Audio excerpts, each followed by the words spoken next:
तो current affairs के आज के अंक पे मैं आप सभी के साथ सबसे महत्वपूर्ण करंट अफेयर्स लेकर के जुड़ चुका हूं और निश्चित तौर पे आप सभी करंट अफेयर्स की क्लासेस कर रहे हैं। करंट अफेयर्स से दिन प्रतिदिन के स्तर पे सीख रहे हैं, जान पा रहे हैं। बहुत सेलेक्टिव टॉपिक लेकर के यहां पर मैं चल रहा हूं जो एग्जाम के लिए जरूरी है।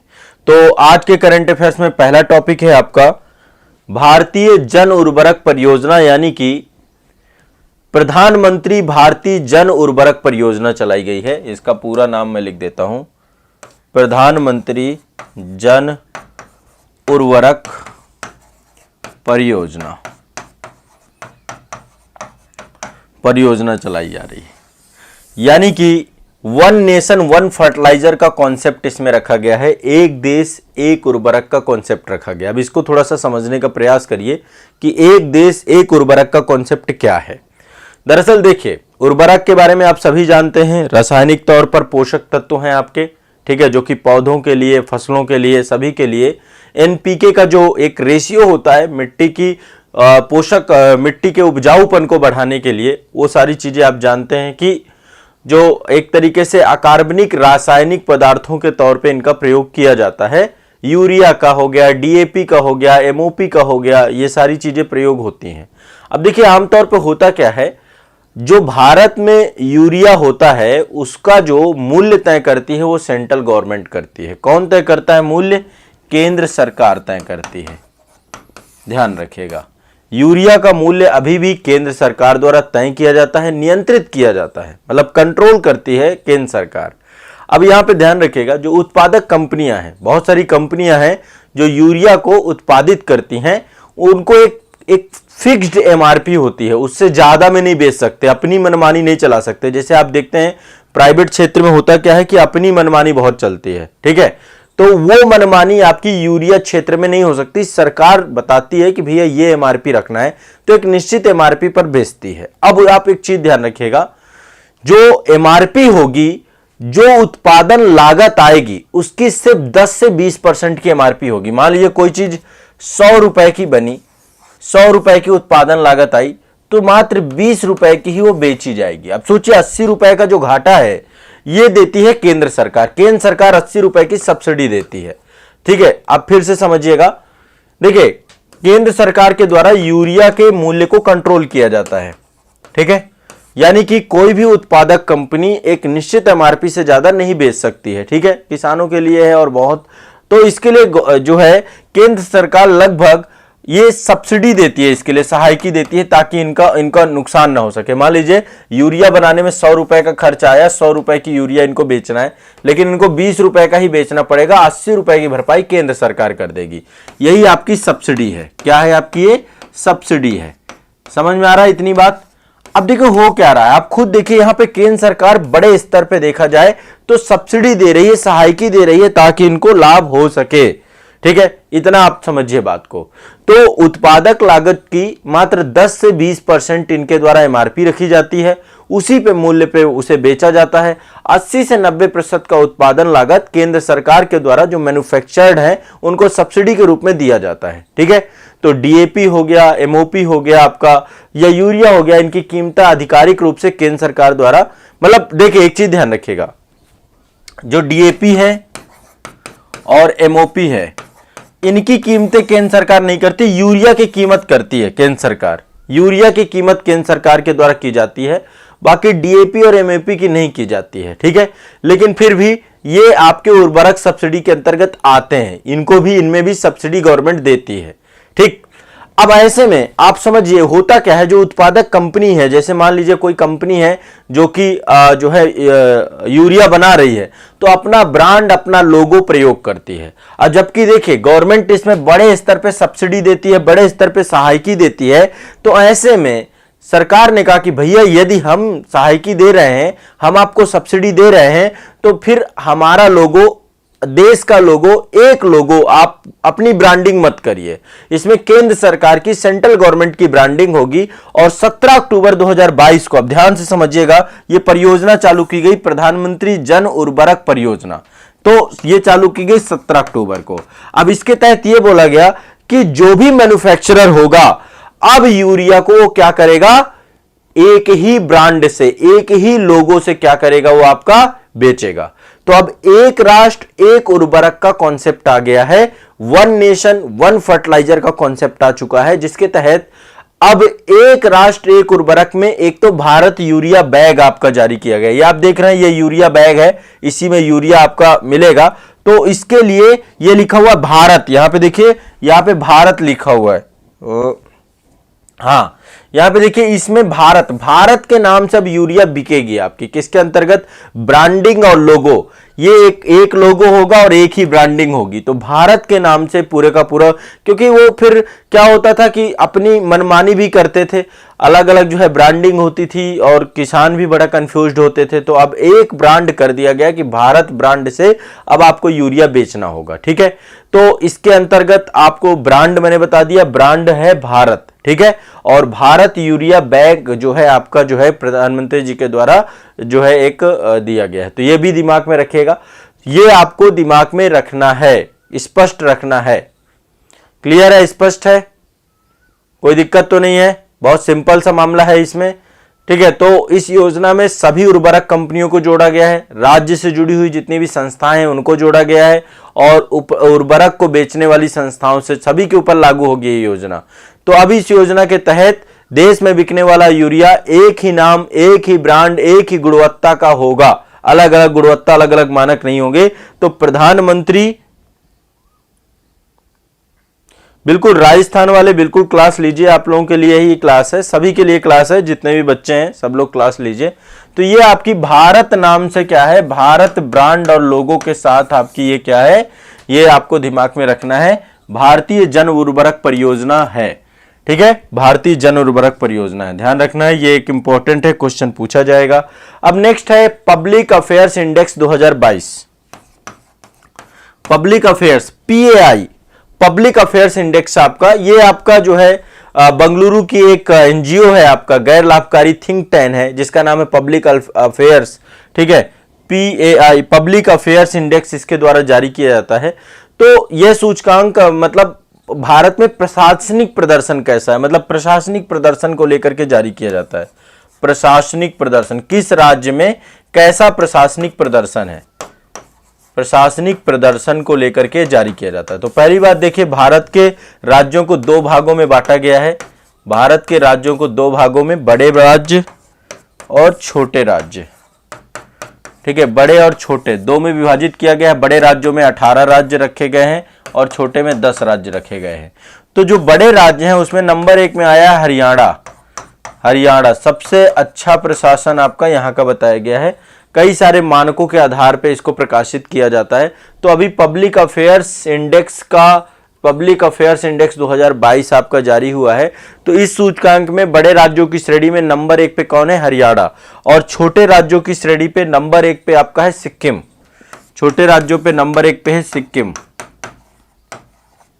बड़े राज्यों में हरियाणा, छोटे राज्यों में सिक्किम। दिमाग में बैठा लीजिए, तो हरियाणा आपका बड़े राज्यों में है, दिमाग में बैठा के रखना है आपको। ठीक है, हरियाणा कहां पे है, बड़े राज्यों में, हरियाणा आपका बड़े राज्यों में है। ठीक है, हरियाणा बड़े राज्यों में है। फिर हरियाणा के बाद आपका तमिलनाडु है यहाँ पे बड़े राज्यों में, और तीसरे नंबर पे आपका जो है वो है केरल। केरल तीसरे नंबर पे आपका केरल है। ठीक है, कौन सा है, केरल, ये भी आपको दिमाग में बैठा के रखना है। तीसरे नंबर पे आपका केरल है। स्पष्ट है सभी को, कोई दिक्कत तो नहीं है। ठीक है, तीसरे नंबर पे आपका केरल है। तो हरियाणा, तमिलनाडु, केरल, ये आपको दिमाग में बैठा के रखना है। छोटे राज्यों की बात करें तो छोटे राज्यों में सिक्किम है, सिक्किम के बाद हिमाचल प्रदेश है, और हिमाचल प्रदेश के बाद आपका उत्तराखंड है। तो ये पब्लिक अफेयर्स इंडेक्स है, कोई दिक्कत नहीं है इसमें, सिंपल सा है, इसको याद कर लीजिए। नेक्स्ट आगे ये देखिए एक योजना है, इसका नाम है नमस्ते योजना। नमस्ते योजना, अब आप इसको देख रहे होंगे, सीवेज से जुड़ी हुई है, सीवेज की सफाई को लेकर के जुड़ी हुई है। देखिए बहुत सारे जो सफाई कर्मी हैं वो हाथ से मैला उठाते हैं, और हाथ से मैला उठाने के कारण से बहुत सारे लोगों की मृत्यु भी होती है, और दूसरा क्या होता है, स्वास्थ्य को लेकर के बहुत सारी समस्याएं होती हैं। तो इसके लिए एक सरकार के द्वारा योजना, एक तो कानून लाया गया है आपका इसको लेकर के कि हाथ से मैला नहीं उठाया जा सकता है। 2013 में इसको लेकर के कानून आया था।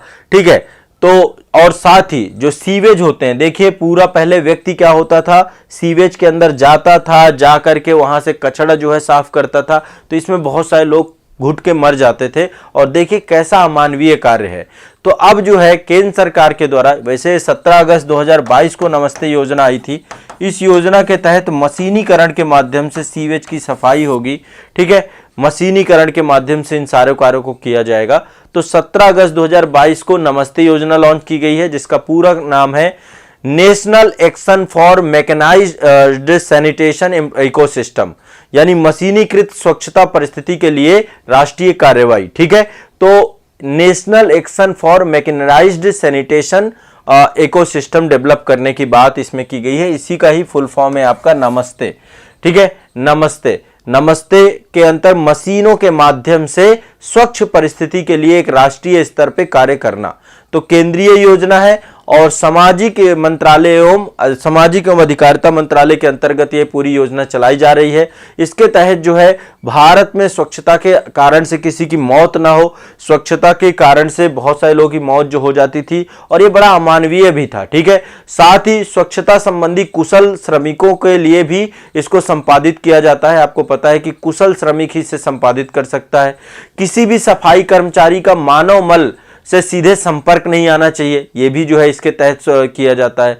साथ ही जो है स्वच्छता कर्मी स्वयं सहायता समूहों को एकत्रित करना, स्वच्छता उद्यम चलाने के लिए अधिकार प्रदान करना और साथ ही सीवेज और सेप्टिक टैंक कर्मचारियों की वैकल्पिक आजीविका के तौर पे पहुंच होना।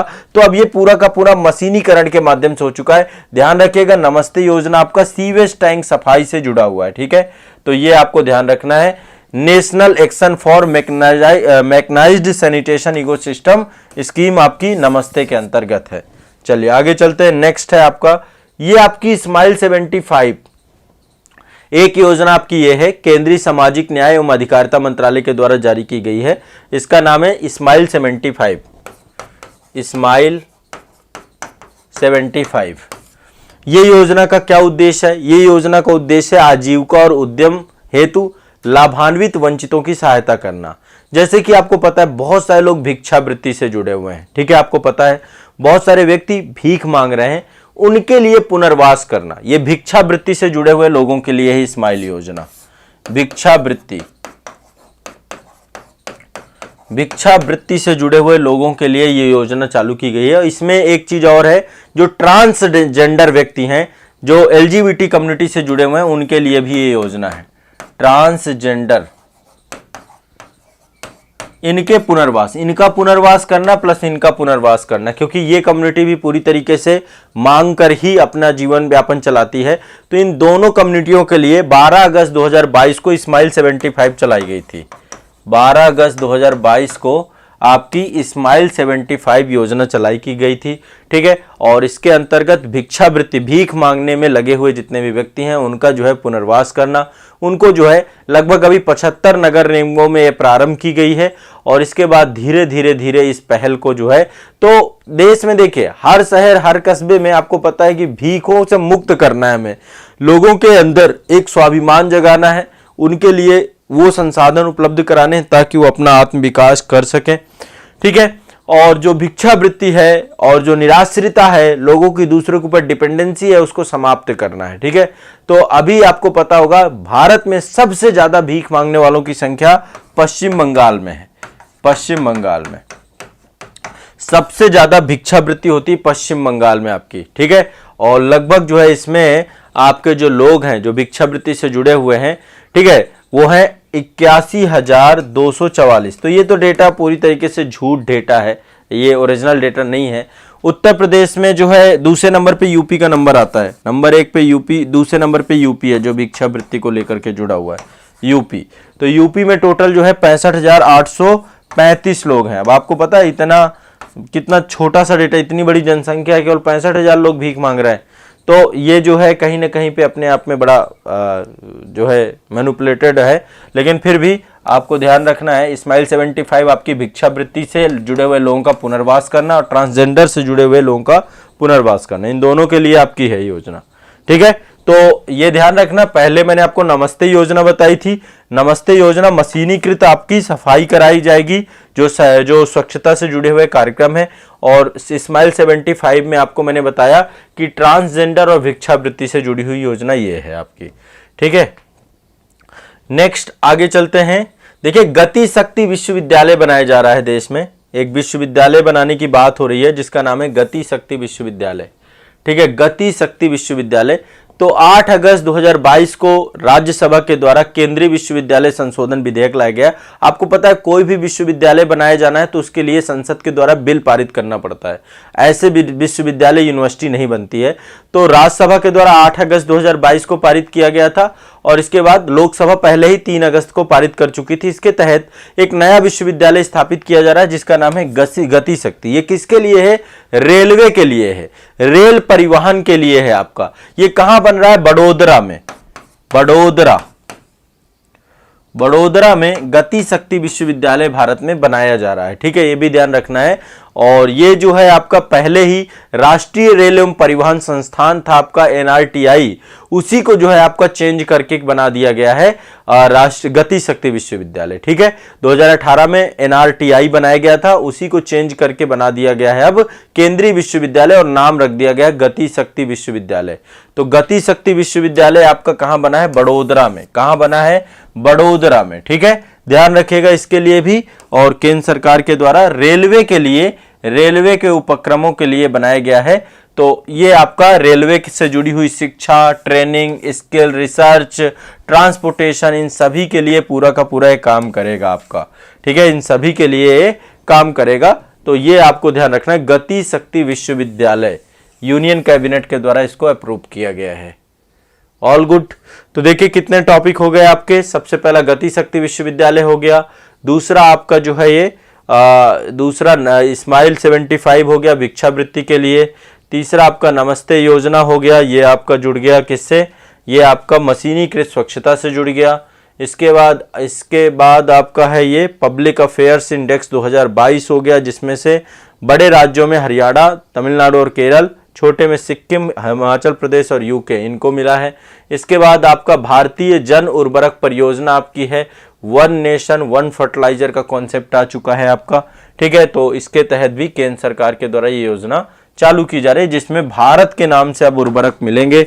एक देश में एक ही पूरा का पूरा यूरिया बैग यूज किया जाएगा और इसमें भारत जो है आपका कॉन्सेप्ट रखा गया है। ठीक है, तो ये आपका जो है आज के करंट अफेयर्स से जुड़े हुए 5 टॉपिक थे जो मैं आपको रेगुलर करा रहा हूँ। ये करंट अफेयर्स जितने मैंने करवाए हैं इनको आपको रट लेना है, याद कर लेना है। कोई भी बच्चा इन करंट अफेयर्स को हल्के में ना ले, रट जाए। जितनी जल्दी रट जाओगे उतना जल्दी आपको बेनिफिट होगा इससे। ठीक है, तो आज के लिए इतना ही रखेंगे, बाकी नेक्स्ट सेशन में करेंगे। हाँ, 5 टॉपिक हो चुके हैं, जैसा कि हमने 5 टॉपिक, हाँ गुजरात में है गति शक्ति विश्वविद्यालय। ठीक है, अब जितने देखे करवा चुका हूं, अभी तक लगभग आपके 200 टॉपिक हो चुके हैं पूरे के पूरे। आप लोग कोशिश करिए कि वो सारे टॉपिक आप अपने याद कर लीजिए, नोट्स बना लीजिए, शॉर्ट नोट्स बना लीजिए और उनको रिवाइज करते रहिए। मैं आप सभी को उतना ही पढ़ा रहा हूं जितना जरूरी है, ज़्यादा देना आपको जितना देखो इतना याद करते जाओ, इतना थोड़ा थोड़ा याद करते जाओगे तो आपके एग्जाम तक में सारी चीज़ें आपके लिए बहुत आसान रहेंगी। ठीक है, चलिए